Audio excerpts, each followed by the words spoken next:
Matapos ang isang taon, kapamilya actress, binalikan ng kaugnay sa isang ABS-CBN show ang kanyang saloobin tingnan ng mga detalye.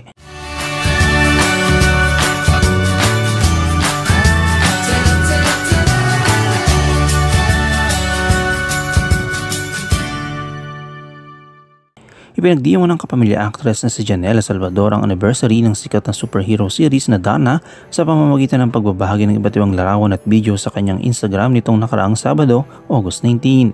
Mahigit isang taon na mula nang ipalabas ang usap-usapan ng palabas sa telebisyon. Ito'y pumalit sa pinakamatagal na palabas na FPJs ang Probinsyano, ngunit kinuha rin ang isa pang teleserye na pinagbibidahan ni Coco Martin, ang FPJs Batang Quiapo. Sinabi ni Janela na hindi niya maipaniwala na mahigit isang taon ang nakalipas mula nang unang ipalabas ang Darna. Nagsimulang umera ang primetime series noong August 15, 2022 at natapos ito noong mga maaga ngayong taon. Sa kanyang caption, "Here are some Darna snaps I forgot to post because apparently it's already been a year." Ipinakita ng 25-year-old actress ang pagkakaugnay ng mga kasapi ng cast sa mga larawan at video. Sa isa sa mga video na ipinost niya, makikita ang co-actor niya na si Sijan Haranilla na nagpa-practice ng eksena at nagtatawanan sa isang punto. Ipinakita rin niya ang iba't ibang larawan ng mga paghahanda ng kinakailangan niyang gawin upang ma-create ang iconic na papel na Valentina. Si Jane De Leon, na gumanap sa pangunahing papel sa palabas, ay nagbahagi ng comment section at ito ay ilan sa kanyang best moments din.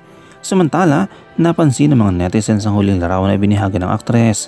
Si Janela na humahalik sa ulo ni Jane, maraming nagbahagi kung gaano sila kasaya para sa dalawa na tila naranasan ng magandang panahon sa paggawa ng palabas at naging magkapatid sa huli. Matatandaan sa huling press conference para sa superhero series, ibinahagi ni Janela kung paano siya nahulog sa pag-ibig sa karakter. Sa dagdag niyang pahayag, "I really fell in love with the character. I love Regina and I think she's one of the best characters ever portrayed in my life. Portraying Regina was really an experience for me. I will never forget the process of getting into the character. Una ko palang nabasa yung script and what she stands for, I knew I had to do it." Sa IG stories, ipinabot ni Janela nitong nakaraan ng update sa kanyang mga fans single sa kanyang kamakailang ankle injury. Sabay na pinapanatag sila na siya ay napupunta sa paggaling na.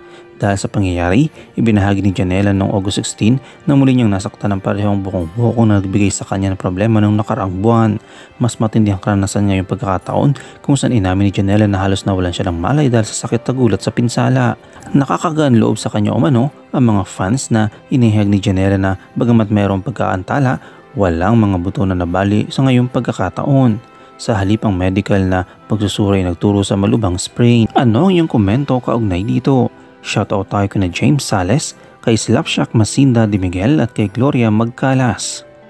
I-comment mo lang ang inyong opinion sa comment section at huwag kalimutang i-like, i-follow, i-subscribe ang bcgram.net para sa mga latest happenings.